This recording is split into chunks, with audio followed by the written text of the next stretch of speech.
uma conversa sobre natalidade, né? A Laís estava falando. Conta para nós um pouquinho, dá uma boa noite inicial para a gente fazer uma abertura antes de começar os debates mais pesados aqui, Laís. Boa noite, gente. É um prazer estar aqui com vocês. Hoje consegui estar. Semana passada estava de plantão. Estava comentando com o pessoal sobre o tanto de criança que está nascendo em Rio Grande, uma quantidade assustadora de criança nascendo. Hoje eu não consegui almoçar no plantão de tanta criança que nascia. E brinquei que o déficit da pandemia já está sendo suprido. Aí o Thiago comentou que tá todo mundo ficando em casa, passou esse tempo todo em casa, sem ter muito o que fazer. Aí 9 meses depois está chegando o resultado. É isso, mas é vida, né? Coisa boa, né, Laís? Isso é fantástico. Tiago Teles, não tivemos a oportunidade de estar na última edição do programa, nem eu nem a Laís estava aqui. Você era o único representante que esteve aqui com o nosso amigo Paulo Rodrigues, o Paulinho, e com o Edinho, o Edson Lopes. É isso, né, Tiago? Boa noite. Boa noite, Halley. Boa noite, Laís. Boa noite a todos e todas que estão nos assistindo. É isso mesmo, Halley. Foi com o Paulinho, com o Edinho, uma live bem produtiva, onde o Edinho pôde expor diversos pontos importantes do trânsito, da mobilidade na nossa cidade e que esclareceu bastante dúvidas para a população.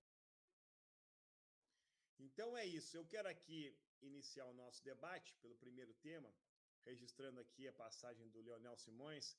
Tentem fazer reportagem porque fecharão a rua Amazônia em Fluxo que vinha pela Bandeirantes. E a Avelino Pelotas está na rua, está escola polivalente. Ah, vamos dar uma olhada nisso. Tem razão o Leonel. Vamos dar uma olhada nisso. Obrigado pela participação do Leonel. Eu quero iniciar os nossos debates aqui, provocando você sobre aquele tema que, neste momento, está sendo um dos principais temas debatidos nas principais emissoras, na internet, no Twitter, que é essa crise estabelecida entre o STF e o Bolsonaro. Eu já inicio dizendo, o Bolsonaro adora isso, né? Adora esta confusão e esta crise, inclusive com a ameaça de processar. O Bolsonaro agora passou, ele passou para a ofensiva, né? Ele quer processar os ministros do Supremo, ele quer processar os membros da CPI, ele simplesmente perdeu toda e qualquer razoabilidade. A coisa pode não acabar bem. Hoje, por exemplo, a tradicional reunião entre os três poderes, né, não aconteceu. O Fux, presidente do STF, ainda disse. O Fux diz que Bolsonaro ataca integrantes do STF e cancela a reunião entre os poderes. Há uma clara e nítida crise institucional, que não é que é de agora, né? Ela sempre aconteceu. É do estilo do Bolsonaro tentar atacar o STF e tentar dar uma ideia de que tem que passar por cima de tudo. Onde vai acabar isso, Tiago Teles? Bem, é uma situação grave que a gente se encontra, isso aí está nítido. Passou o tempo da gente apontar como granada de fumaça as coisas que vêm acontecendo, e eu acredito que a gente já pode ver isso sim como uma iniciativa do Bolsonaro para tentar criar um ambiente que propicie para ele alcançar aquilo que ele quer. A gente tem que ver que a democracia é como se fosse, numa analogia, um balão de aniversário, onde tu enche e esvazia ele.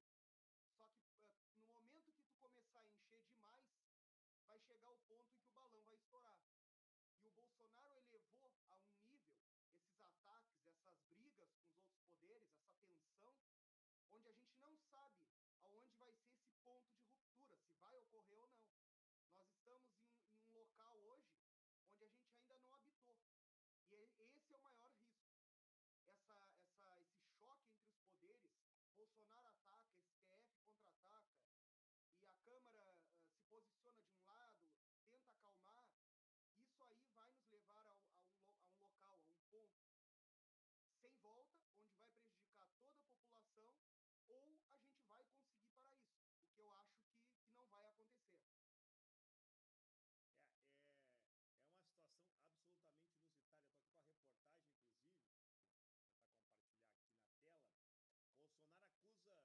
inquérito de Moraes de ilegal e ameaça jogar com as armas do outro lado, um antídoto fora da Constituição. Então é só o que nós estamos assistindo aqui, ó.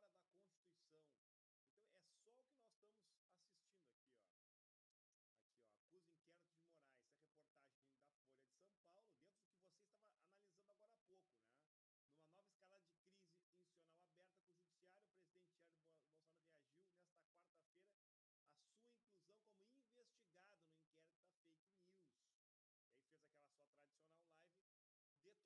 tudo. Vamos trazer de volta aqui a Laís Lacerda, para poder avaliar um pouco mais uma crise institucional, Laís. Ele está desesperado, né, gente? Isso pra gente já não é novidade. Ele está totalmente desesperado. Se esgotam as possibilidades, se esgotam as vias de saída, as rotas das crises por onde ele pode sair, e ele se encontra cada vez mais encurralado, cada vez mais numa sinuca de bico. Não é segredo para ninguém que ele faz isso desde que era parlamentar, enfim, provocar crises institucionais, e não seria diferente enquanto presidente. Claro que na presidência da República isso muda de figura, né? Ele estimula realmente disputa e briga entre os poderes, e cancela reuniões oficiais, e invoca essa situação de instabilidade, porque é na instabilidade que ele cresce. Né? E sempre foi assim, ele se elegeu na instabilidade, ele se elegeu na crise. Agora, eu acho eu acho muito engraçado a lentidão do STF, a lentidão do TSE para reagir. E essa última do Barroso e do Alexandre de Moraes foi assim, depois de sucessivos ataques, depois de sucessivas ameaças, eles deram uma reagida, mas ainda assim muito insuficiente para a gravidade da situação. Mas sabe o que eu acho maluco dessa história toda, né? É que com isso ele vai gerando conflito. Né? É como essa história do voto. Agora eu vou ampliar um pouco esse tema do voto aqui na sequência. Mas eu queria falar isso um pouco com vocês, né? Fazer uma reflexão com vocês, com os nossos internautas, com o pessoal que está nos assistindo na TV Mar. Com esta questão de brigar, de fazer conflito, né? Ele está sempre gerando uma motivação para os seus seguidores. Né? Quem não lembra do tal do kit gay, né? Da mamadeira de não sei o que, tá? E agora mais recente da cloroquina. Agora ele tá briga com o STF. Hoje, por exemplo, eu vi um áudio, né? Eu ouvi um áudio, vi um vídeo de manifestações de caminhoneiros agora para setembro. E eu imaginei, os caminhoneiros vão se manifestar, Laís e Thiago, porque o preço do combustível tá terrível, pela hora da morte, tá? Subiu como nunca subiu na história do Brasil. Ou vão se manifestar por causa dos pedágios, ou vão se manifestar por... Não, eles estão chamando uma manifestação para fechar o STF. Claro, porque o Bolsonaro...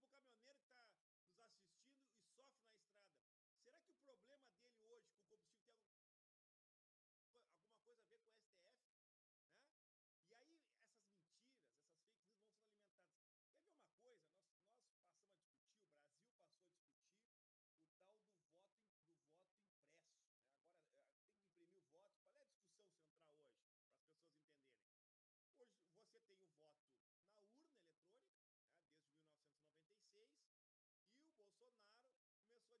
Nós passamos a discutir, o Brasil passou a discutir o tal do voto impresso. Né? Agora tem que imprimir o voto. Qual é a discussão central hoje? Para as pessoas entenderem. Hoje você tem o voto na urna eletrônica, né? Desde 1996, e o Bolsonaro começou a dizer que tem problema, nunca aprovou, mas levanta que tem problema e quer que a pessoa vote, saia no papelzinho e o papelzinho seja colocado numa urna de papel. Aí tu vai ter duas apurações. Isso vai fazer com que o Brasil gaste 2 bilhões de reais. Mas sabe o que eu tenho aqui, Laís? Eu quero escutar a tua opinião sobre isso. Eu tenho uma reportagem de 1993, aonde o Bolsonaro defendia que o voto tinha que ser eletrônico. Ele dizia em 93 que o voto tinha que ser eletrônico, porque ele dizia que se não fosse eletrônico, os militares não teriam voto.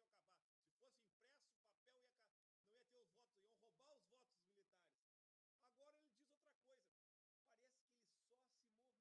Agora ele diz outra coisa. Parece que ele só se movimenta para fazer crise, Laís. Essa é a grande estratégia dele, né, Laís? Eu acho engraçado não, né? Porque de um modo geral é tudo bem triste. Mas eu acho, enfim, eu não sei bem o que eu acho mais. Mas a questão é que parece que nós estamos numa Noruega, né? Parece que nós estamos numa Dinamarca. Parece que nós estamos assim num nível, no estágio de democracia e desenvolvimento social e econômico que a gente pode se dar o luxo de parar e discutir o nosso sistema eleitoral.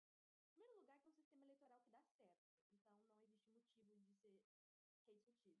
Se fosse para ser rediscutido, seria para, enfim, melhorar o sistema eletrônico. eleição é porque ele precisa de crises, ele precisa de pautas assim, para que a gente não preste atenção que no Brasil está em curso é um O problema de sinal. genocídio.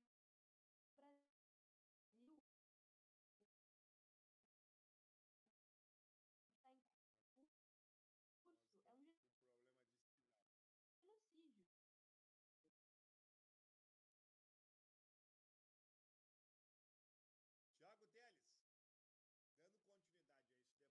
a esse debate, nós vamos Então, retomar. ele precisa de atrair a sua base aliada, ele precisa que está em curso no Brasil. Ó, vamos buscar uma conexão melhor com a Laís. Tiago Teles, nós estamos falando nesse momento aqui sobre a questão esta armadilha aí do Bolsonaro sobre o voto impresso.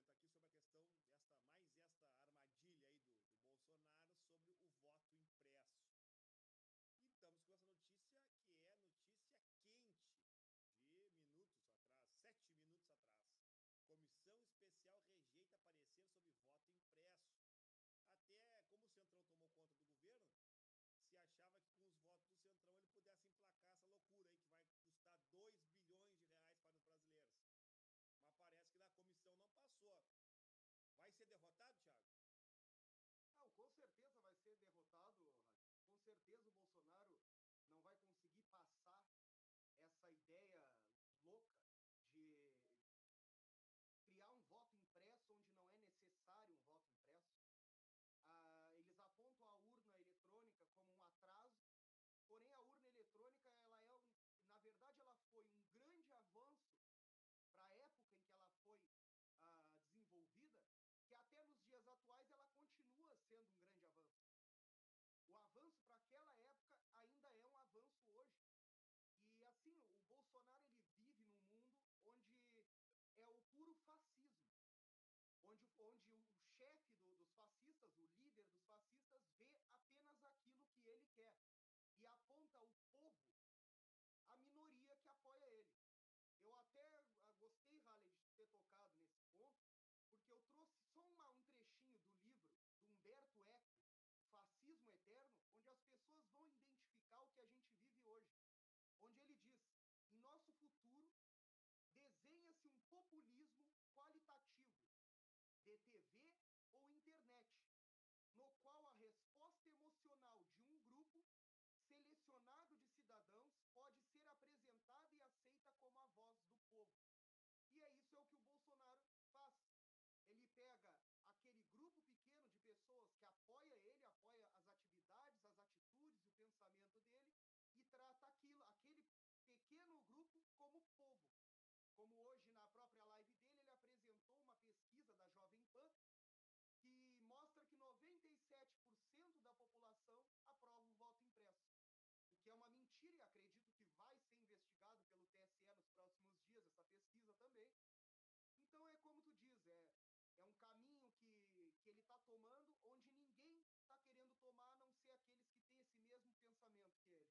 É importante deixar claro essa questão do voto, para as pessoas que não estão entendendo. Assim, ó, qual é a questão? A proposta dele, então, é que tu digite na urna, imprima um papelzinho e coloca numa urna de papel. O que vai resultar, provavelmente, em mais uma porta para haver manipulação, porque essa urna de papel vai trocar os papeizinhos e aí tu vai começar a dizer, na urna tem uma coisa, na outra não tem nada. É importante deixar claro que o sistema atual ele é plenamente auditável.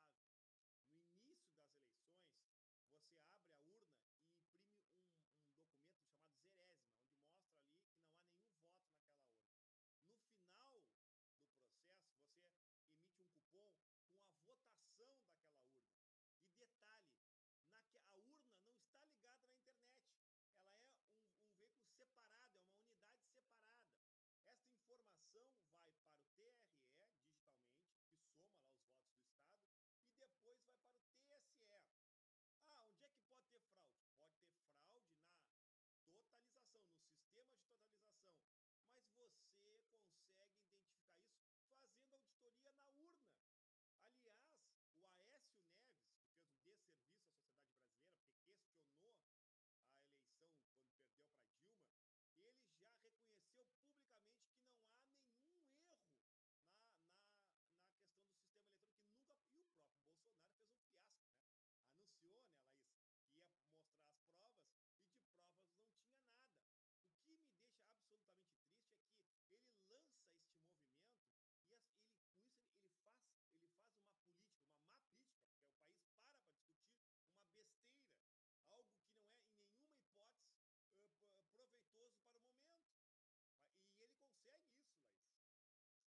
saúde pública brasileira e discuta coisas que são absolutamente relevantes para esse momento. Se nós fôssemos ter uma discussão sobre o sistema eleitoral brasileiro, precisaria ser feito durante um momento de estabilidade, né? Não é o caso, de estabilidade sanitária, econômica e democrática, não é o caso. E precisaria, creio eu que seria feito na tônica de aprimorar o que a gente já tem, e não de voltar para 1980. Então, essa necessidade de gerar o caos, de pautar o debate, para que a gente não discuta as coisas que são realmente importantes, é que é a tônica desse governo. Ó, para a gente ver a situação hoje, é importante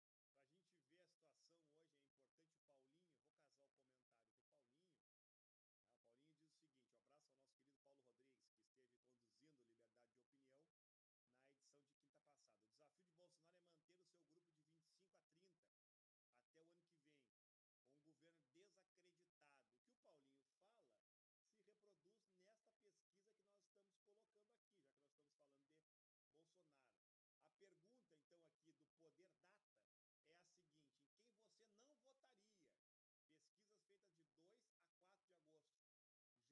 de 25 a 30 até o ano que vem, com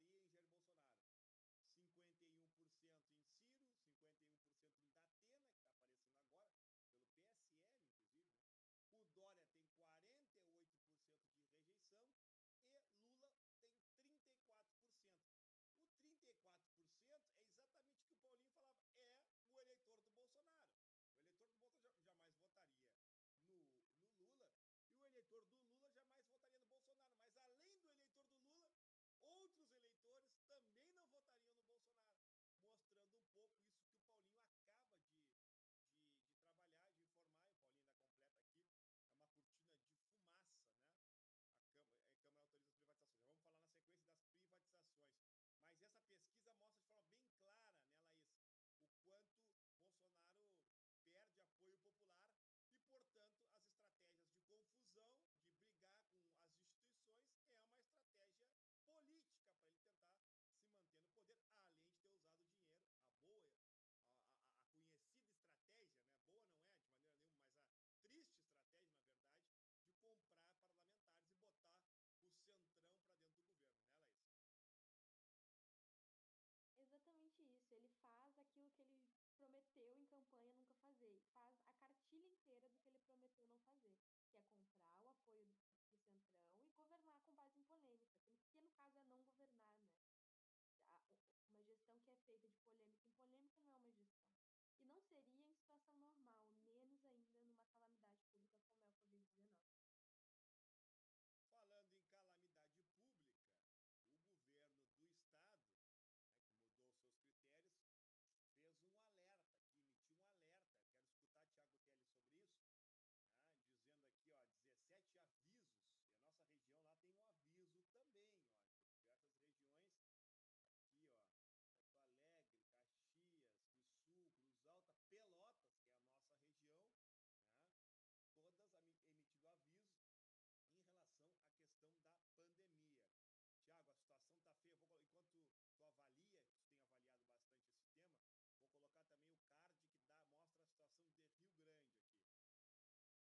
Não, realmente, Raleigh, a situação ela estava querendo melhorar, querendo diminuir os índices, diminuir os óbitos, porém, de maneira assustadora, esses números começaram a subir novamente.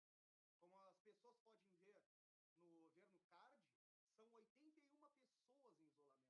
Nós estávamos em torno de 29, 28, chegamos a ter 25 em isolamento e agora voltou a 81.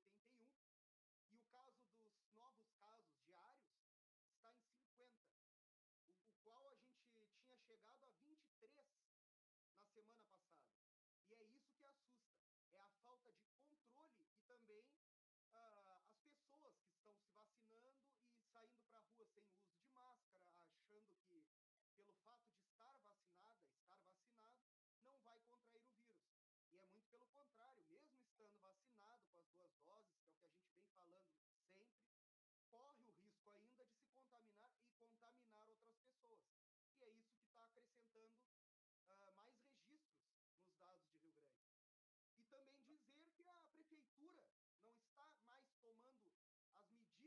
desnecessária. Não está dando até mesmo o exemplo que deveria estar dando, como o prefeito fez na inauguração do empreendimento na semana passada. A Nath Oliveira, ela coloca uma crítica que a gente tem visto muito, né? É a questão das pessoas já estarem, parece que todas esqueceram o problema da pandemia ainda vigente, né? Acumulação no Canalete e em diversos lugares da cidade.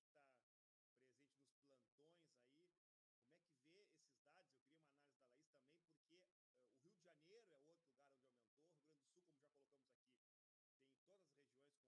aí, como é que vê esses dados? Eu queria uma análise da Laís também, porque o Rio de Janeiro é outro lugar onde aumentou, o Rio Grande do Sul, como já colocamos aqui, tem todas as regiões com aviso. Rio Grande, este trabalho que o Thiago faz é importante, porque a informação da prefeitura é impressionante. Eles colocam bem pequenininho o óbito ali e não se fala mais em óbito, né?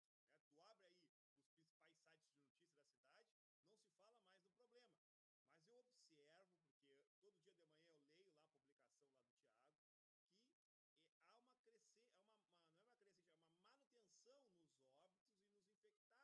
uma crescente, não é uma crescente, é uma manutenção nos óbitos e nos infectados, mesmo com a campanha de vacinação crescendo. Preocupante, não é isso? Preocupante e esperado, né, Harry, né, Thiago? Porque muito do que a gente vai ver agora se devem às novas, muito provavelmente, às novas variantes e o fato de que a gente não sabe como elas se comportam. Então, assim, a COVID, que é o vírus SARS-CoV-2, assim como o vírus SARS-CoV-1, que é a COVID anterior, que já existia, vai se transformar num vírus sazonal no Brasil. Haverão as contaminações. A gente vai pegar como pega gripe, como pega uma pneumonia. O que acontece agora? A gente toma vacina para não morrer. É isso que a vacina ela previne, né? Ela não previne a gente pegar, ela previne a gente não morrer. Só que com essa alta circulação de um vírus novo em um país sem controle epidemiológico, surgem as variantes que a gente não sabe como se comportam. Essa é a questão. A gente vê agora o pouco que a gente sabe, que vem da França de estudo, que vem da China de estudo. Sobre a Delta, que é a nova, a gente sabe, por exemplo, que ela infecta e agrava mais os quadros em crianças, que até então é uma novidade. A gente sabe que ela infecta com uma carga viral muito mais alta. E essas coisas, as variantes que vão surgindo, elas vão ficando mais graves justamente porque elas vão surgindo de pessoas que não estão vacinadas, que não estão imunizadas, ou pessoas que circulam muito, que pegaram diversas vezes. Então, assim, entendo que você tá vacinado, não vai morrer. Ótimo, beleza. Essa é a questão. A gente quer que todo mundo esteja assim para a vida poder voltar ao mais normal possível. Mas nesse momento em que a gente tem ainda partes do vírus e novos vírus que a gente não sabe como se comportam, não é possível, gente, que a gente retome as aglomerações e a vida normal. Agora ainda não dá. Assim, eu acho que a gente finalmente chegou num ponto de dizer, tá quase podendo. Em seguida, a gente vai poder, mas ainda não é o momento. E exatamente para evitar que a gente tenha. Porque, assim, a gente fala em variante Delta, mas a gente não sabe, porque o Brasil não faz o devido controle epidemiológico.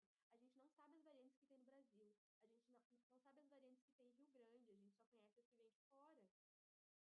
Então, assim, pode ser que nós tenhamos diversas outras variantes locais. Então, assim, até que a gente consiga saber isso e saber como se comporta, não é possível retomar a vida normal. Infelizmente, ainda que você não morra hoje, pode ser que daqui a alguns meses tenha um vírus que seja resistente, inclusive, à sua vacina. Então, para evitar que isso aconteça, vamos segurar a onda mais um pouquinho, gente. Só mais um pouquinho. Meu querido Tiago, e a Nath completa aqui, nosso prefeito que deveria dar exemplo, foi o artista show de horror dentro de uma inauguração de uma loja. É verdade, repercutiu bastante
privatização não faz isso.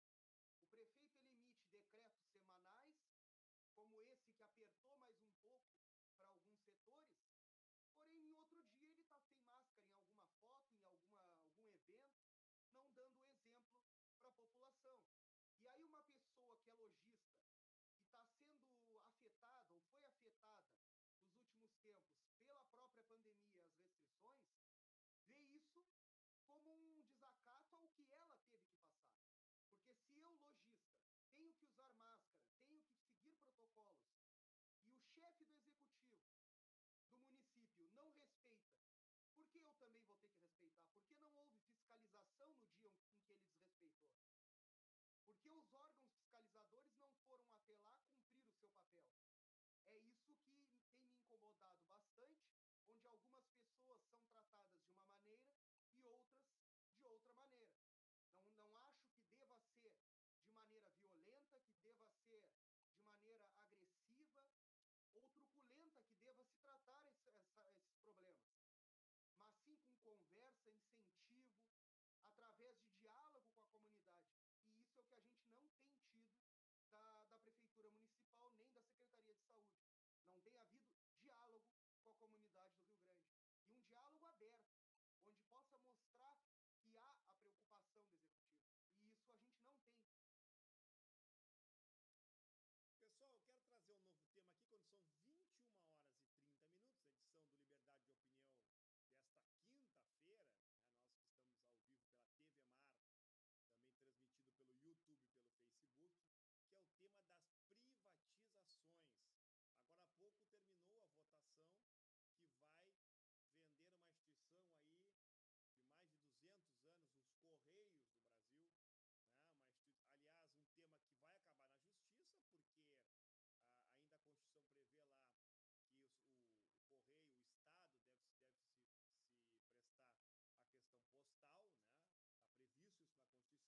eu queria trazer estas informações aqui e aí discutir um pouco com você sobre privatização. Porque agora é essa onda de quem tem que vender tudo, né? Tem gente ganhando muito dinheiro com essas privatizações. E aqui a gente começa a se perguntar: os Correios estão em 5.570 municípios brasileiros. Empresa boa de pegar, né, Laís? Tá aqui, ó, os Correios dão 1,5 bilhão de lucro. Praticam os menores preços do mercado. Também são um tipo de banco, única agência, com 2 mil municípios. 97% das entregas dos Correios chegam no prazo marcado. 4 vezes ganhador do Oscar, do World Post, um prêmio internacional. Entregam 15,2 milhões dos objetos. São 100 mil trabalhadores. Todos esses dados foram deixados de lado, Laís, e foi privatizado. Os Correios está autorizado na votação que aconteceu hoje. O que nós lamentamos, eu quero depois falar um pouco da Corsã, que o Eduardo Leite está também querendo passar nos trocos, mas a gente queria entender o que justifica uma empresa que dá lucro, a não ser favorecer os empresas. Os empresas vão pegar.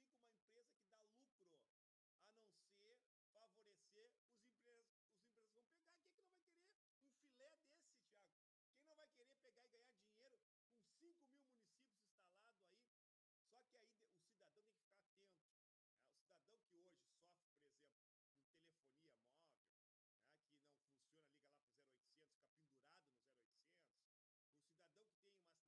e não consegue falar com as pessoas, porque não tem, é tudo pelo telefone e as pessoas te atendem quando querem, ou banco, né? Quando vê uma transferência da iniciativa da questão pública para a iniciativa privada, prepare-se para uma situação como essa. Se a sua carta não chegar, liga lá para o 0800 e te vira. É isso, né, Laís? O compromisso com o cidadão se diminui muito na privatização. E que eu acho engraçado, né, a disputa que existe no setor privado por uma empresa que não dá lucro, teoricamente. Que setor, que área do setor privado, que empresário se interessaria por uma empresa que não dá lucro? E por que essa briga, por que essa disputa por uma empresa se ela é tão onerosa assim para o país, né? Enfim, mas eu não dou, vamos deixar aí, eu não dou um ano para que os Correios privatizados, a empresa que for comprar os Correios, começar a pedir subsídio do governo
colocando muito bem essa visão da privatização dos Correios, e é como ela disse, será que a empresa que vai comprar os Correios vai entregar a carta para um morador lá do meio da Amazônia?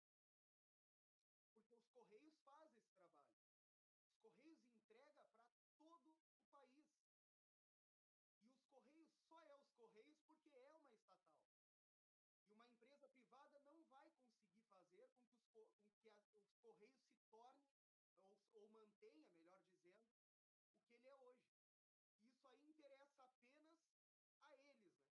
É só pegar a lista ali de quem votou favorável que a gente já vai entender o porquê da privatização.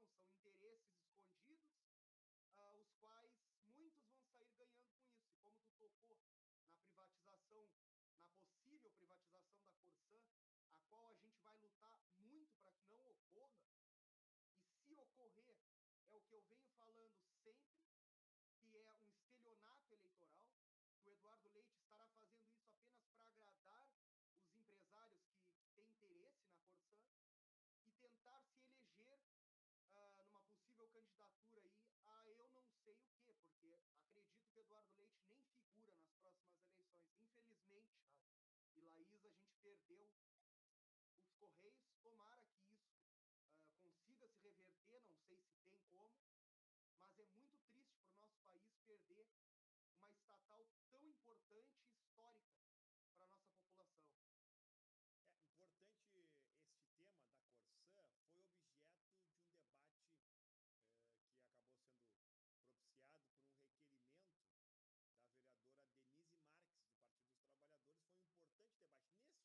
do Partido dos Trabalhadores. Foi um importante debate. Neste debate, nós descobrimos, Laís, dentre outras coisas, que a Corsã teve um lucro de 480 milhões de reais no último período. E aí, Tiago, eu te pergunto, como é que nós vamos vender uma empresa que deu 480 milhões de reais num estado que até bem pouco tempo não pagava salário em dia? Né? É inconcebível isso.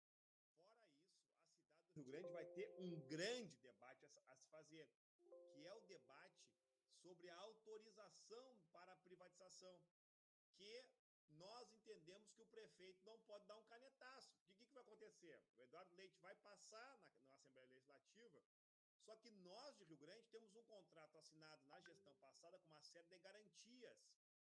E não é possível autorizar que a Corsã seja privatizada, porque essas garantias foram estabelecidas com um ente de responsabilidade pública, com o governo do Estado também. Este debate não é apenas exclusivo do senhor prefeito, ele precisa discutir com a comunidade do Rio Grande, porque neste contrato que foi assinado, nós temos lá o fundo de investimento na ampliação do esgoto, como, por exemplo, aqui no Parque São Pedro, lá no Cassino, e diversos outros lugares, como o ABC10. Então, nós não podemos permitir esta privatização. Aliás, para ilustrar aqui, a FAMURS, ela apresentou um ofício recomendando cautela e prudência. Não assine qualquer instrumento contratual com a Corsã ou mencionado aditivo, até que se concretize elementos de certeza e segurança jurídica. Por quê? Eu vou explicar para vocês quem é a FAMURS. FAMURS é a entidade que reúne todos os municípios do estado do Rio Grande do Sul. Eu vou explicar para vocês, é porque já estão correndo nas prefeituras, nos gabinetes de prefeito, lá para assinar o aditivo da Corsã com esta, já prevendo a privatização, para que essa empresa que compra já pegue os contratinhos tudo pronto, né? E já estabeleça aí provavelmente tarifas superiores. O município de Uruguaiana, ele foi pedido lá em Uruguaiana, 38% de reajuste em Uruguaiana é privado. O dinheiro vai direto para uma empresa do Canadá, sai daqui do Rio Grande do Sul para o Canadá. 38% mais caro. Tem que ficar atento a este debate, né, Laís?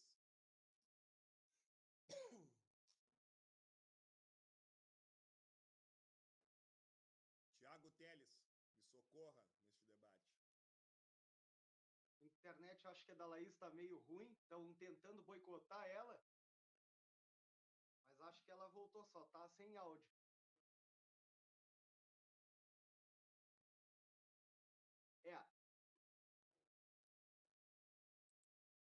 Halle, isso aí, assim, ó, o que eu tenho para dizer é que essa atitude da nossa vereadora Denise ela foi uma atitude muito importante e acredito que outras vereadoras de outros municípios e vereadores devam seguir esse caminho, seguir essa luta e mostrar junto à comunidade que não é o que nós queremos, porque somos nós que decidimos se deve fazer uma privatização ou não da Corsã. E o governador tentou passar por cima disso, está tentando de maneira pular por cima da cerca e chegar onde ele quer, e a gente tem que mostrar, através dos nossos representantes, como a vereadora Denise, que não é isso, que não é assim, que a comunidade tem que dar o seu aval quando algo que vai impactar nas nossas vidas vai tomar outro rumo. Então a gente tem que procurar os nossos representantes, cobrar que eles defendam a nossa Corsã para que ela se mantenha pública, de qualidade como ela é. O que nós devemos buscar na Corsã são melhorias na estatal, cada vez mais melhorias para a qualidade do serviço, para a entrega do serviço para a população. É isso que nós devemos buscar, e não uma privatização, não entregar de mão beijada para americanos, para canadenses, para seja lá qual empresa for. A Corsã é nossa e nós temos que lutar por ela para que ela se mantenha pública. Laís Lacerda, reconectada.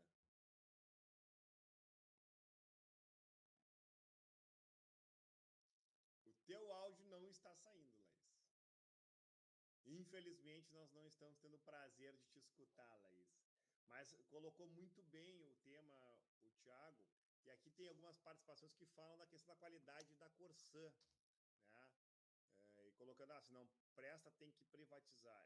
Eu quero aqui, obrigado pelo comentário da Sônia Ramalho, né? Quero aqui destacar o seguinte: de fato há uma queda de qualidade nos últimos períodos em relação à Corsã. Aliás, essa audiência pública falou um pouco sobre isso, né? Que deliberadamente a Corsã tinha lá uma série de questões que seguraram, deixaram precarizar o serviço exatamente para a população falar esse comentário que a Sônia está falando.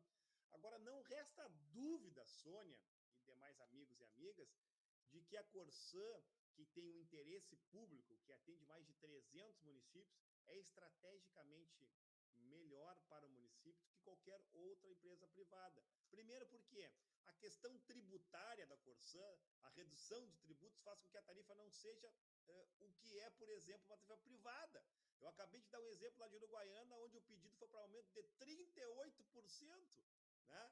Nós estávamos discutindo agora há pouco, discutimos na questão da lancha de São José do Norte, onde o aumento acumulado, lancha privada, presta serviço, né?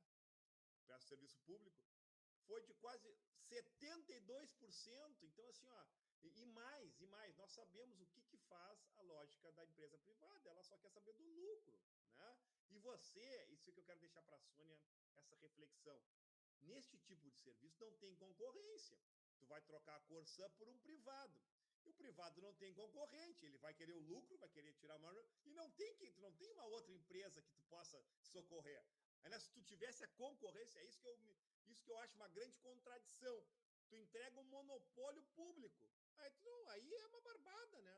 Tu só pensa em ganhar dinheiro, porque tu não tem nem a Corsã A e a Corsã B para escolher, né? Tu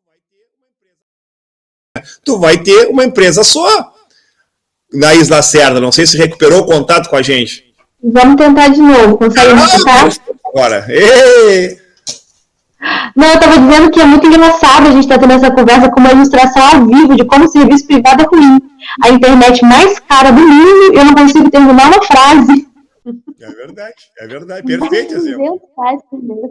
E eu não consigo terminar uma frase. Um dos poucos países do mundo em que a internet é privatizada, né? A internet e os serviços de telefonia. São poucos os países em que isso acontece. E o nosso é um deles, né? E o que eu dizia era, só para finalizar esse assunto, se possível, de que existe esse mito de que tudo que é estatal e de que o Estado em si é essa máquina pesada e burocrática e onerosa, e incapaz de inovar, quando, na verdade, muitos dos nossos serviços mais bem avaliados internacionalmente, sejam bancos de desenvolvimento, o próprio Sistema Único de Saúde, são serviços estatais.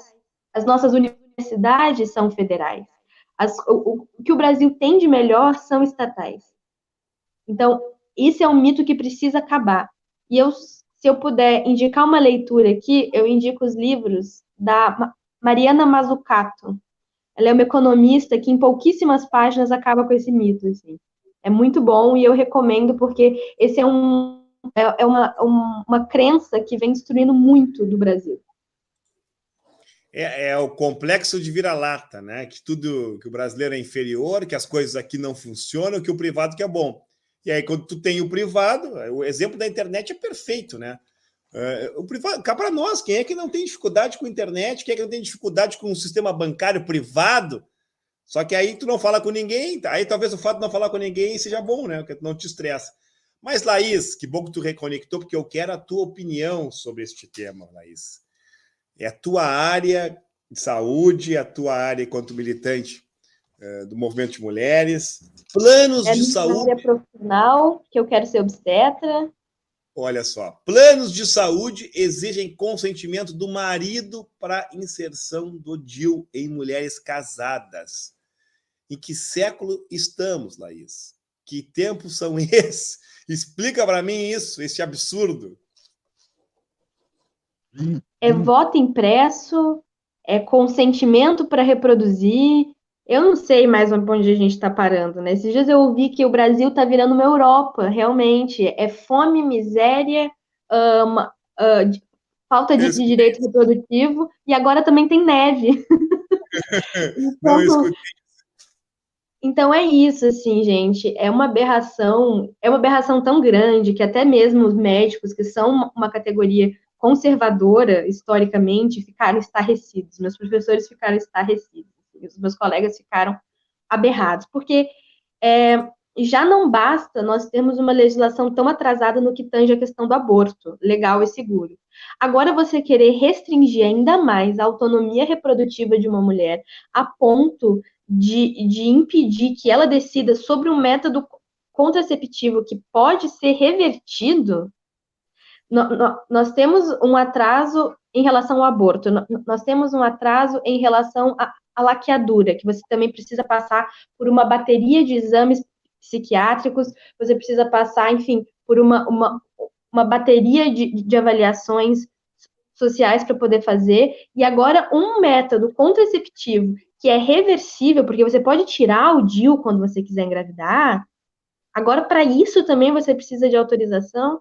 Que mais a gente vai precisar de autorização daqui a pouco para dirigir, para votar? Enfim, é um absurdo que, sinceramente, só é possível porque a gente vive com o perdão da palavra, este umbral que é o Brasil atualmente na gestão do governo Bolsonaro, que agora é sabidamente nazista, que agora é sabidamente fascista, e isso só é possível porque a gente está vivendo esse período. Tiago Teles, absurdo esta notícia, né? Certamente o Poder Judiciário, talvez seja o único espaço de resistência neste momento, seja o lugar onde isso tudo vai desaguar, né, Tiago?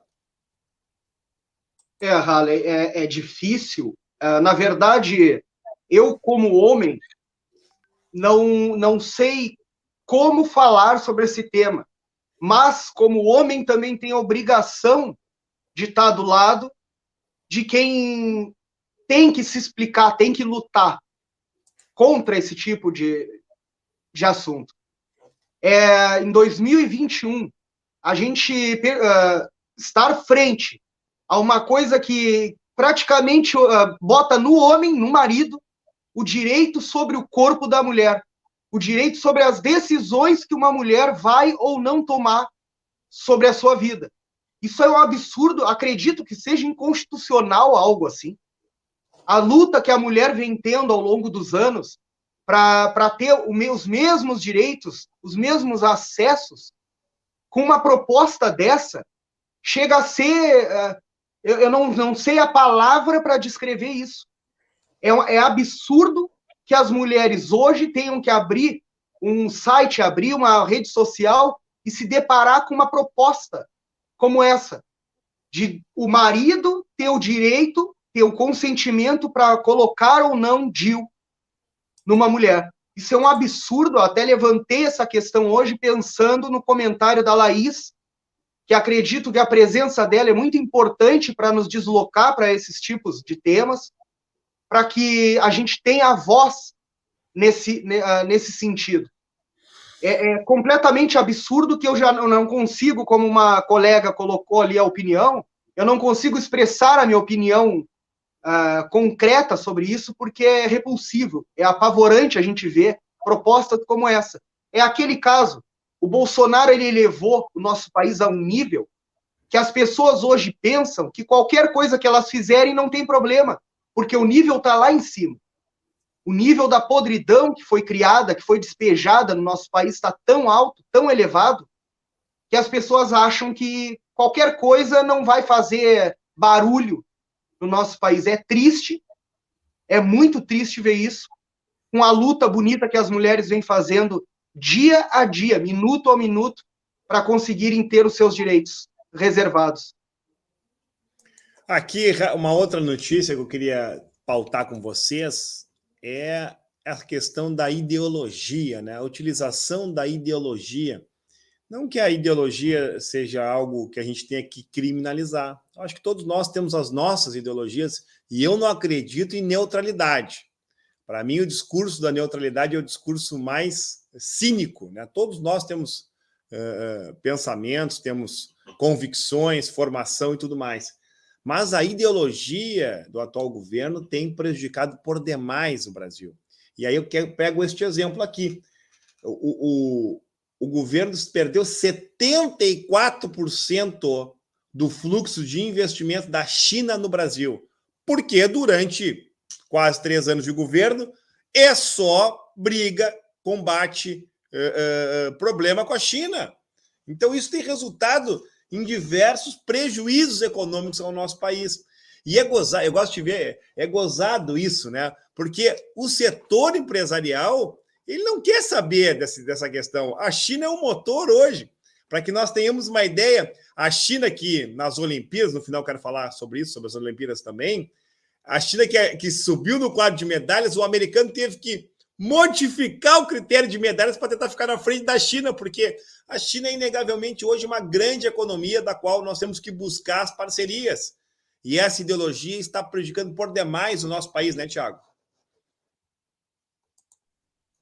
Está prejudicando e está prejudicando muito. É como tu bem colocou, Halley, a ideologia ela não é errado, cada um tem a sua ideologia e a gente não pode ficar em cima do muro, e não existe em cima do muro. Porém, esses ataques, essa maneira que está sendo tratado os outros países, como o Bolsonaro vem fazendo com a própria China, é inaceitável isso. É inaceitável. Ideologias são boas para a gente conseguir construir. Porém, não é o que ele está fazendo. Ele está usando a ideologia para impor e diminuir as outras. O que é totalmente errado e só traz malefícios para o nosso país. E o mais engraçado, né, Laís, é que as pessoas, esse pessoal mais à direita aí, ligado à Bolsa, diz, vai para a Venezuela, vai para Cuba, mas ninguém manda ir para a China, né? E quando a China está, acabei de dar o exemplo aqui dessa reportagem que saiu agora há pouco, né? Passando os Estados Unidos, inclusive nas Olimpíadas, ninguém diz vai para a China. Ninguém fala isso, né, Laís? Não, ninguém fala isso, né? Muito embora eu iria para a China, e assim como iria também para Cuba com enorme tranquilidade, inclusive muito alegremente, sairia virtualmente qualquer lugar melhor que o Brasil hoje em dia. Mas a China, o que me entristece principalmente nessa questão da China, não é só o fato de nós estarmos perdendo, é o fato de nós não estarmos ganhando o que poderíamos ganhar. Eu tenho um professor chinês, curiosamente, eu tenho um professor chinês, e a gente estava conversando esses dias. Ele é uma pessoa bem, bem consciente, assim. E nós conversamos esses dias sobre o tanto que o Brasil poderia ter ganho durante a pandemia. Eu sempre falo isso, é sempre uma tecla em que eu bato, porque o Brasil poderia, ele tinha condições com o aparato tecnológico estatal que nós tínhamos até 2016, ele tinha condições não somente de sair dessa crise, de amparar o próprio povo, mas nós poderíamos estar lado a lado com a China nesse crescimento econômico. Nós poderíamos estar lado a lado com a China na disputa pelo 5G, nós poderíamos estar lado a lado com a China, e estávamos em relação à energia eólica, que hoje é um dos maiores mercados chineses. Nós poderíamos estar lado a lado com a China em produção de vacina, em exportação de insumo para a saúde. Nós tínhamos essa condição. Nós tínhamos os BRICS, nós tínhamos o Mercosul, nós tínhamos isso. Então, assim, o Celso Amorim, ele coloca muito bem em relação às expectativas para o futuro. Ele diz o seguinte: eu torço e trabalho para que o próximo governo seja um governo progressista, mas basta ser um governo normal. Sendo um governo normal, eu acho que a gente já vai sair dessa muito bem. E é isso que eu espero, porque isso não é política externa, isso não é política diplomática de um governo normal. Isso é a política diplomática de um governo cuja única intenção é afundar o próprio país. Então, a única coisa que eu espero é que seja normal. Laís e Thiago, comentário final de vocês sobre, não sei se estão acompanhando, eu, dentro do possível, né, da inversão dos horários, estou acompanhando as Olimpíadas. Me emociono porque sou uma pessoa do esporte, sempre pratiquei esporte, né, desde o tempo da escola, né, no meu querido Instituto de Educação Juvenal Miller, depois no Colégio Técnico. Sempre pratiquei o vôlei, o futebol, agora mais recentemente o pádel. E as histórias são sempre de superação, né, dos atletas. A jovem Raíssa, né, que do skate, aliás, o skate nos deu 2 medalhas, atletas da natação, o vôlei nos decepcionou. Rapidinho aí, faltando 3 minutos, Thiago. É bonito ver o Brasil, dentro de todos os problemas que a gente possa ter, isso não apaga os problemas, mas as Olimpíadas, depois de um pós-pandemia, é um motivo para a gente repensar, né, e pensar do ponto de vista positivo a humanidade, né, Thiago?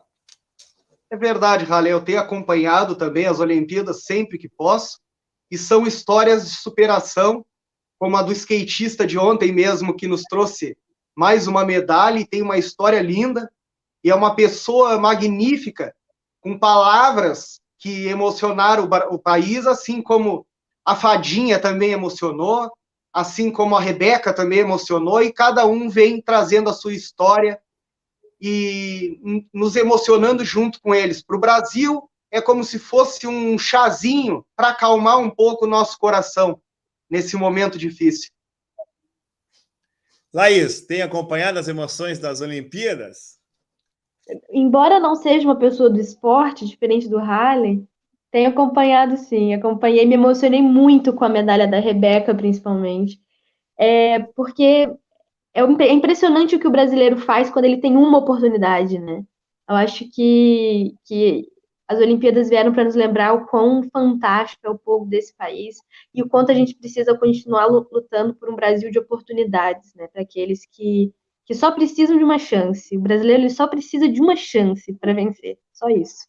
É isso que a gente precisa lutar daqui em diante.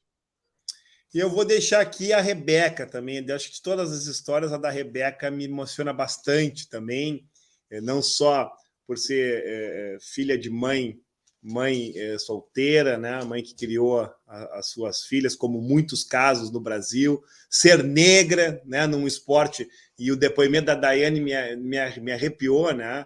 Mesmo tendo a Simone Biles nos Estados Unidos, nós temos uma dificuldade para as negras e negros acessarem os esportes, por exemplo, como a ginástica olímpica, né? Então, o exemplo da Rebeca, ele é emocionante. Eu quero terminar a edição de hoje homenageando a Rebeca, homenageando todos os nossos atletas, né?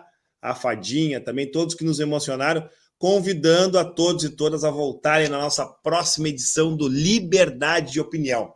Agradeço a participação de todos, os comentários, a audiência na TV Mar, os internautas do Facebook, do YouTube. Um beijo no coração e palmas para os nossos atletas, para os nossos guerreiros, e que a gente possa sonhar com dias melhores. Beijo e encerramos por aqui. Um forte abraço.